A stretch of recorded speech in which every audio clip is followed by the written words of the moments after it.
बिस्मिल्लाहिर्रहमानिर्रहीम। Last lecture के अंदर हमने क्लेंजिंग एक्शन ऑफ डिटर्जेंट्स को पढ़ा था और डिटर्जेंट्स की डिफरेंट टाइप्स को देखा था, जिसमें anionic detergents, cationic detergents, non ionic और एम्फोटेरिक डिटर्जेंट्स थे।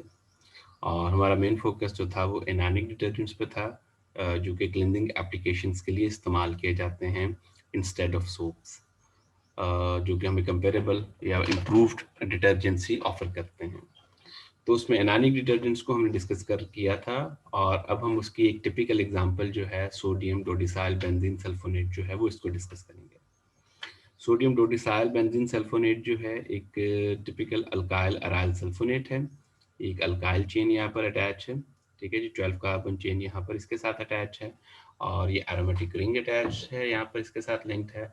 और फिर यहाँ पर ये एक सल्फोनेटेड ग्रुप जो है यहाँ पे सल्फोनेशन जो है वो यहाँ पर हुई हुई है। ये एक इम्पॉर्टेंट सिंथेटिक डिटर्जेंट्स है जो कि वेल नोन है फॉर इट्स क्लेंजिंग एप्लीकेशंस और इस्तेमाल किया जा सकता है। रिलेटिवली न्यूअर है because it's linear structure. Actually जो लिनियरिटी है वो लिंक्ड है इस अल्काइल चेन के साथ।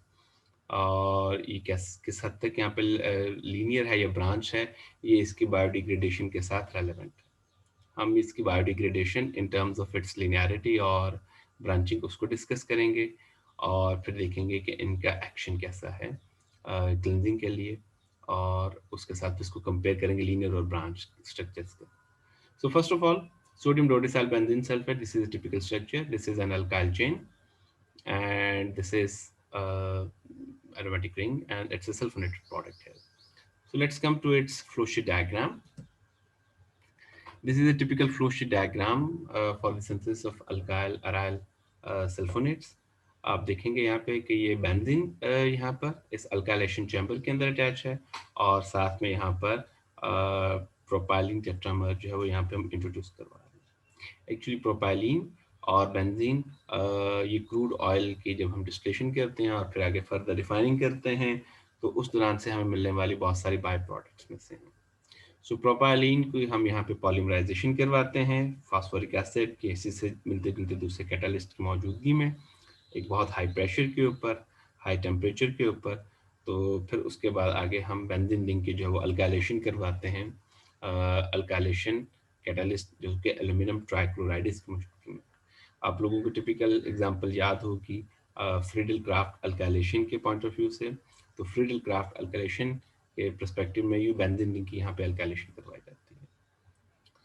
और साथ हमारे पास बेंजीन टावर है, यहाँ से जब हम बेंजीन को रिकवर करते हैं फर्स्ट टावर में से, सेकंड टावर में से हमारे पास हाइड्रोकार्बन जो है अनरिएक्टेड उनको हम रिकवर करते हैं। और फिर हमारे पास फ्रिक्शनेशन टावर्स हैं जहाँ से हम जो रिमेनिंग कुछ हैवी एंड्स हैं उनको हम अलग कर रहे होते हैं। And then it goes for sulphonation.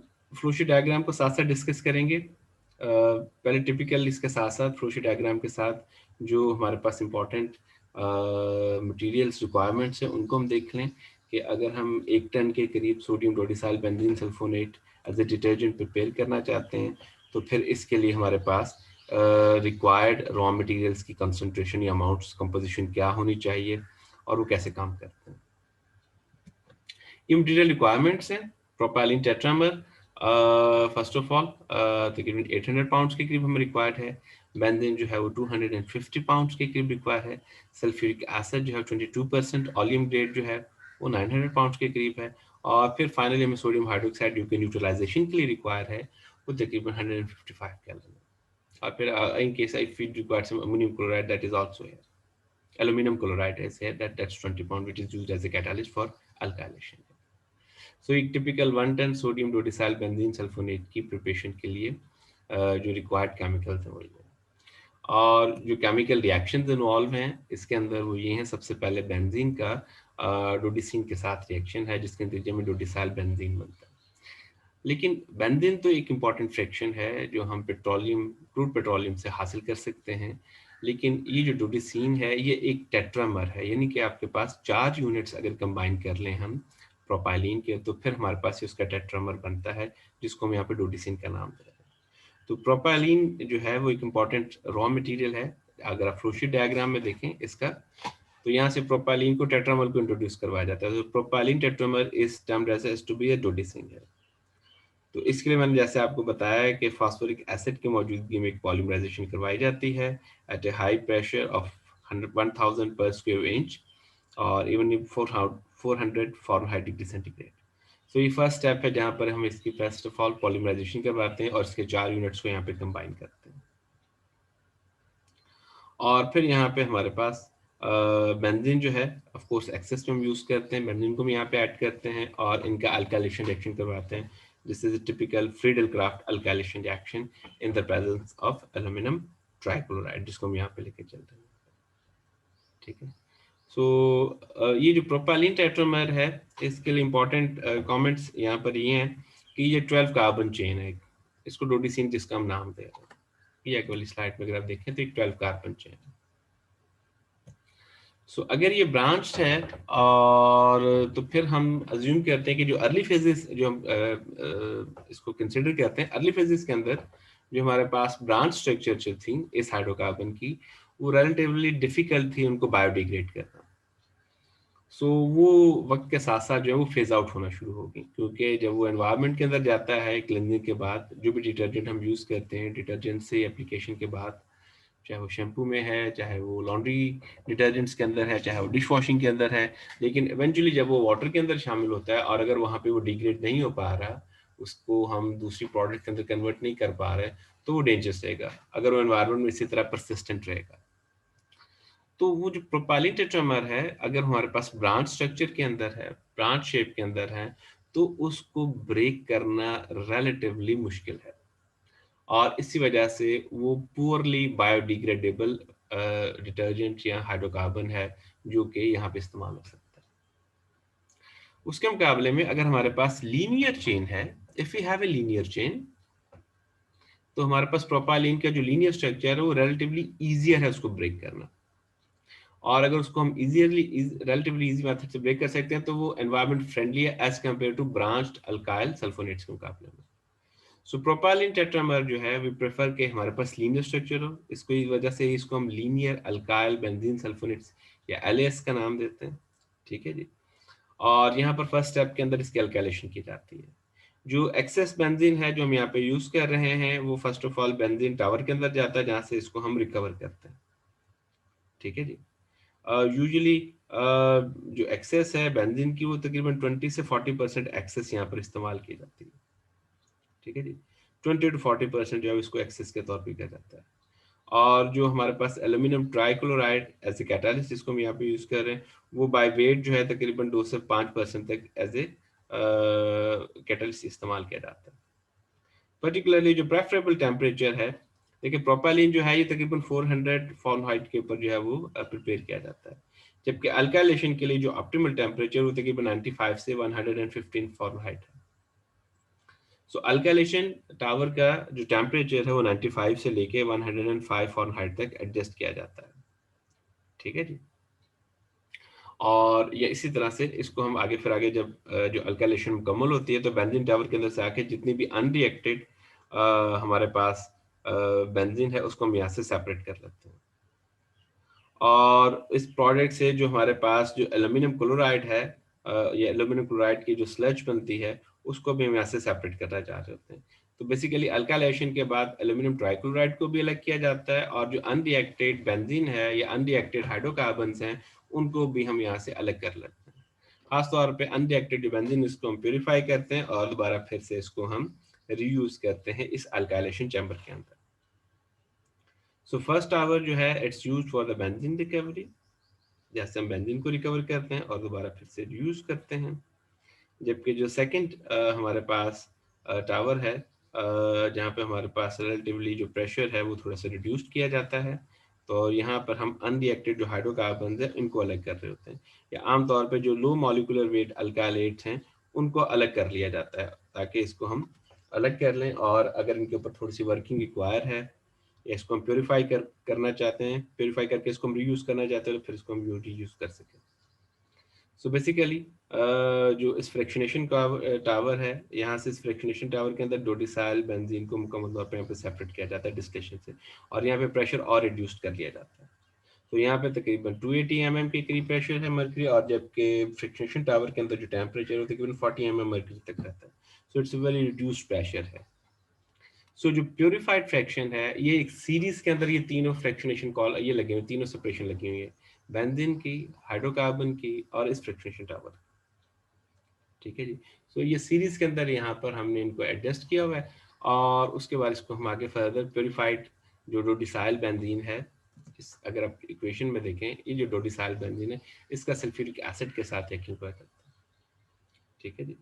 तो ये एक ऑलियम के साथ जो रिएक्शन है, जो सल्फ्यूरिक एसिड के साथ जो रिएक्शन है, 22% ऑलियम के 22% सोल्यूशन जो है ऑलियम का उसके साथ, तो उसके नतीजे में सल्फोनेटेड प्रोडक्ट बनती है। सो ये सल्फोनेटेड टावर है जहाँ पे हम ऑलियम ऐड कर रहे हैं और सल्फोनेशन का रिएक्शन कर रहे हैं। Actually dilute sulphuric acid use नहीं कर सकते, वरना अगर यहाँ पर डाइल्यूट सल्फ्यूरिक एसिड को यूज करें तो प्रॉपर्ली सल्फोनेशन भी नहीं होगी, और फिर ये कि यहाँ पे प्रॉब्लम ये भी होगा कि वो रिएक्शन रिवर्सिबल भी हो सकता है सल्फोनेशन के केस में। ठीक है जी। So if you will see that, तो आपके पास ये वाटर मॉलिक्यूल जो बन रहा है, ये एक्चुअली जो है ये डाइल्यूशन कर रहा होता है समटाइम्स, तो हमें सल्फ्यूरिक एसिड जो है वो हाई स्ट्रेंथ का यूज करना पड़ता है और उसकी स्ट्रेंथ को मेकअप करना पड़ता है, क्योंकि अगर वाटर की मौजूदगी में ये रिएक्शन जो है वो रिवर्सिबल भी इसी तरह से हो सकता है, तो आपके पास यील्ड जो है वो रिड्यूस हो सकती है अगर प्रॉपरली यहाँ से वाटर को सेपरेट ना किया जाए। सो इस केस के अंदर हमारे पास फर्स्ट स्टेज पे यहाँ पे सल्फोनेशन करते हैं और इसको हम यहाँ से अलग कर लेते हैं। सल्फोनेशन करने के बाद जो स्पेंट एसिड है इसको हम यहाँ से अलग कर लेते हैं, और फिर फाइनली इसको न्यूट्रलाइजेशन की तरफ लेके जाया जाता है। जब न्यूट्रलाइजेशन की तरफ लेके जाया जाता है तो फिर हम इसका रिएक्शन सोडियम हाइड्रोक्साइड के साथ करवाते हैं। ठीक है जी। सो सोडियम हाइड्रोक्साइड के साथ जब रिएक्शन करवाया जाता है इस पर्टिकुलर फेज के अंदर, ठीक है जी, तो प्रोडक्ट जो है वो कुछ यूं बनती है कि ये जो सल्फ्यूरिक एसिड सोडियम हाइड्रोक्साइड के साथ रिएक्शन बन के ये सोडियम सॉल्ट बनता है, अल्काइल अराइल सल्फोनेट्स का, और वाटर यहाँ से अलग हो रहा होता है। सो सोडियम हाइड्रोक्साइड एडिड है एज ए न्यूट्रलाइजेशन, वो न्यूट्रलाइज करता है, और उसके बाद जो हमारे पास डिटर्जेंट बनता है उसके अंदर हम डिफरेंट बिल्डर्स ऐड करते हैं। ये टिपिकल बिल्डर्स ऐड करने का पर्पस ये होता है कि हम यहाँ पर डिटर्जेंट्स को, हम इसका जो डिटर्जेंट सी है या जो डिटर्जेंट एप्लीकेशन है इसको हम इम्प्रूव कर सकें। ठीक है जी। और फिर इसको फाइनल क्रचर से गुजार के स्प्रे ड्राई किया जाता है, जैसे हमारे पास फाइनली जो पाउडर है सोडियम डोडिसाइल बेंजीन सल्फोनेट जो है वो अलग कर सकते हैं। तो ये कन्वेंशनल मेथड है, अब established method, I would say that established is a better word, एक established method है, इसके साथ सोडियम डोडिसाइल बेंजीन सल्फोनेट को प्रिपेयर किया जाता है, और लीनियर अल्काइल बेंजीन सल्फोनेट्स की तैयारी के लिए इस्तेमाल होने वाला एक अहम मेथड है। प्रोपाइलिन टेट्रामर हमारे पास एक इंपॉर्टेंट चॉइस थी जिसको हम यहाँ पर यूज कर रहे थे अल्काइलेशन के लिए और अल्काइल बेंजीन सल्फोनेट की प्रिपरेशन के लिए। इसके अलावा भी हमारे पास कुछ और चॉइसेस हैं, ये 12 या 14 कार्बन जो है ये कैरोसिन फ्रैक्शन भी हम ले सकते हैं, 12 कार्बन लॉन्ग या 14 कार्बन लॉन्ग चेन। एक तो प्रोपाइलिन टेट्रामर है जो कि प्रोपाइलिन की पॉलीमराइजेशन से बनता है। दूसरा हमारे पास चॉइस ये कि हम कैरोसिन फ्रैक्शन को यहाँ पर यूज कर सकें, और ये कैरोसिन फ्रैक्शन ऐसी है जिसको पहले हम क्लोरीनेट कर लें, मोनोक्लोरिनेटेड कर लें। ठीक है जी। अगर हम प्रोपाइलिन टेट्रामर की बजाय, I would say that propylene tetramer की बजाय अगर हम कैरोसिन फ्रैक्शन को यूज करें जो कि मोनोक्लोरिनेटेड हो, तो उसको भी इस्तेमाल किया जा सकता है जो कि बेंजीन को अल्काइल ऐड कर सके। ठीक है जी। ये भी हमारे पास एक इम्पॉर्टेंट रूट है, ऑल्टरनेट रूट है जिसके साथ हम यही काम कर सकते हैं। सो क्लोरिनेटेड कैरोसिन फ्रैक्शन जो है उसको एज ए रॉ मटेरियल के तौर पे इस्तेमाल किया जा सकता है जो कि बेंजीन की अल्काइलेशन के लिए काम कर सकते हैं, और वहाँ पे वाटर इवॉल्व होता था। ठीक है जी। तो जब हम इसको इस्तेमाल करते हैं तो साथ में एच यहाँ पे अगर हम क्लोरीनेटेड को यूज करें बेंजीन के साथ क्लोरीनेशन के लिए, एक्चुअली जब ये रिएक्शन होगा क्लोरीनेटेड जो है, आप यूं समझ लें कि एक 12 कार्बन है जिसके साथ यहाँ पे क्लोरीन ऑलरेडी अटैच है, तो यहाँ पर HCl मॉलिक्यूल जो है वो भी इवॉल्व होगा, ये हर एक अल्काइलेशन मॉलिक्यूल में हर एक HCl जो है यहाँ पे इवॉल्व हो रहा होगा। ठीक है जी।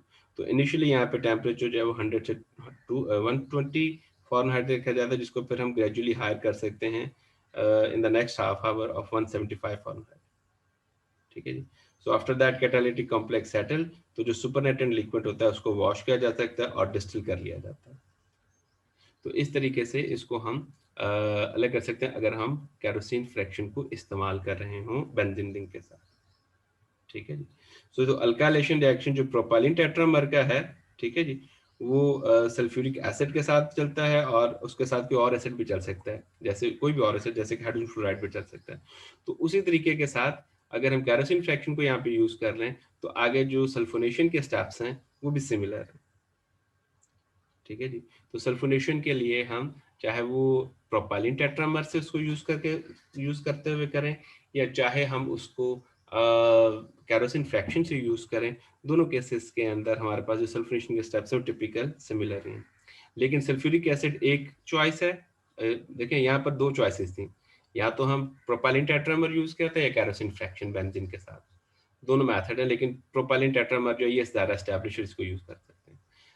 दूसरी चॉइसेस हमारे पास है कि सल्फोनेशन के लिए क्या कर सकते हैं, सल्फ्यूरिक एसिड को भी यूज कर सकते हैं, ठीक है जी, और इसके साथ साथ हाइड्रोजन फ्लोराइड को भी यूज कर सकते हैं, ठीक है जी।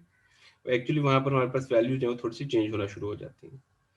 सो हाइड्रोफ्लोरिक एसिड अल्काइलेशन जो है उसके साथ यहाँ पे हमें ओलेफिन जो है वो ऐड किए जा सकते हैं बेंजीन के साथ और एनहाइड्रस हाइड्रोजन फ्लोराइड के साथ, ठीक है जी। तो एक्चुअली उनकी कंडीशन थोड़ी सी डिफरेंट हो जाती है, but sulphuric acid is more appropriate choice जिसको हम यहाँ पे यूज कर रहे होते हैं सल्फोनेशन के लिए। और उसके साथ सबसे इम्पोर्टेंट पॉइंट यही है सल्फोनेशन के परस्पेक्टिव से, ठीक है जी। आप सल्फोनेशन की यील्ड यहाँ पे वेरी करें, सल्फोनेशन के लिए जो है वो यहाँ पे कंडीशंस वेरी करें, डिफरेंट वेरिएबल्स जो हैं, यील्ड को पर्टिकुलरली, कॉस्ट उसकी आपकी जो है, ये क्वालिटी ऑफ प्रोडक्ट जो है, ये सारी चीज़ें जो है सल्फोनेशन प्रोसेस से वेरी कर सकते हैं। एसिड की कंसनट्रेशन और इसकी जो स्ट्रेंथ है वो फाइनल प्रोडक्ट की यील्ड पे असरअंदाज होती है, ठीक है जी। और दोनों मेथड हमारे पास, इसको बैच मेथड से भी और कंटिन्यूस मेथड दोनों से किया जा सकता है। So then finally we go for its neutralization. This is how it carried out, और फिर इसकी फॉर्मेशन की जा सकती है। ये कुछ डिस्क्रिप्शन है प्रोसेस के बारे में कि अल्काइल रायल सल्फोनेट्स को कैसे प्रिपेयर किया जाता है। मैंने ये नोट्स जो हैं ये कुछ पिक किए हैं आपके बुक से, जो हम यूज़ करते हैं इंडस्ट्रियल केमिकल्स के हवाले से, डब्ल्यू जी फेथ की, तो उसके अंदर जो है ये 59 पेज के ऊपर जो है ये फ्लोशीट डायग्राम और इसकी डिस्क्रिप्शन वहाँ पे मौजूद है, तो आप इसको यूज़ कर सकते हैं, ठीक है जी। सो ये प्रोसेस डिस्क्रिप्शन यहाँ पर मौजूद है। Then finally some short comments about linear alkyl benzene sulphonates and branched alkyl benzene sulphonate. जो लीनियर अल्काइल बेंजीन सल्फोनेट्स हैं ये हार्ड वाटर के अंदर इनका जो एक्शन है रिलेटिवली इनकी performance branch alkyl benzene sulfonate से बेहतर है। ब्रांच अल्काइल बेंजीन सल्फोनेट्स जो हैं ये कन्वेंशनल हैं और 50-60s के बाद ये फेज आउट हो गए थे। तो आजकल जो ज़्यादा कॉमनली इस्तेमाल होने वाले डिटर्जेंट्स हैं, सिंथेटिक डिटर्जेंट्स हैं, उनमें लीनियर अल्काइल बेंजीन सल्फोनेट्स। और सेकंड इंपॉर्टेंट पॉइंट इज के जो लीनियर अल्काइल बेंजीन सल्फोनेट्स हैं ये रिलेटिवली मोर टॉक्सिक हैं एक्वेटिक लाइफ के लिए as compare to branch and, but इसका मतलब क्या है, वैसे ये फिश के लिए अच्छे नहीं है, एक्वेटिक लाइफ के लिए ठीक नहीं है एज कम्पेयर टू ब्रांच, लेकिन जब ये वाटर में होते हैं तो इनकी डिग्रेडेशन रिलेटिवली आसान हो जाती है as compared to branch alkyl benzene sulphonates. तो इस वजह से इनको प्रेफर किया जाता है कि हार्ड वाटर में भी इनका एक्शन अच्छा है और इनकी डिग्रेडेशन भी जल्दी हो जाती है, तो लिहाजा इसलिए लीनियर अल्काइल बेंजीन सल्फोनेट्स जो हैं ये प्रेफर किए जाते हैं इस काम के लिए और इसलिए यूज किया जा सकते हैं। आप इस चीज को कंसिडर करें कि जब हम ब्रांच अल्काइल बेंजीन सल्फोनेट्स को यूज कर सकते हैं तो जो वो फोमिंग बन रही होती है इनकी वजह से, और उस फोमिंग की वजह से वेस्ट वाटर ट्रीटमेंट प्लांट्स के ऊपर उनकी जो वेस्ट वाटर या सीवेज वाटर उसकी ट्रीटमेंट ठीक नहीं होती, क्योंकि वहाँ पे बहुत ज्यादा फोम बन रहा होता है इन अल्काइल बेंजीन सल्फोनेट्स की वजह से। ब्रांच अल्काइल बेंजीन सल्फोनेट्स को माइक्रो ऑर्गेनिजम्स की मदद से ब्रेक करना निस्बतन मुश्किल है लीनियर अल्काइल बेंजीन सल्फोनेट्स को। सो इस वजह से लीनियर अल्काइल बेंजीन सल्फोनेट्स को हम प्रेफर करते हैं और इनको हम यूज करते हैं सिंथेटिक डिटर्जेंट के तौर पर।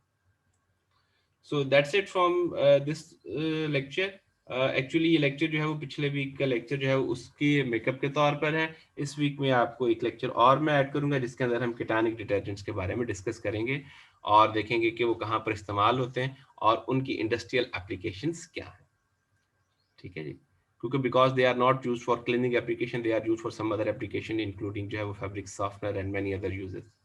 तो इस week we will get another recorded lecture और उसके अंदर हम linear excuse me anionic detergents के बाद हम केटानिक डिटर्जेंट्स को डिस्कस करेंगे। सो अवर नेक्स्ट फोकस और next target is cationic detergents. So if you have any questions, any queries, just let me no. ठीक है जी। सो ये एक आपके पास स्ट्रक्चर है। ठीक है जी। ये केमिकल इक्वेशंस है, ये फ्लो डायग्राम है, ये मटेरियल रिक्वायरमेंट्स है, और ये टिपिकल प्रोसेस डिस्क्रिप्शन है जो इसके बारे में आप पढ़ सकते हैं। ठीक है जी। So that's it from my side. If you have any questions, just let me know, I would be happy to answer. ठीक है जी। ओके, अल्लाह हाफिज।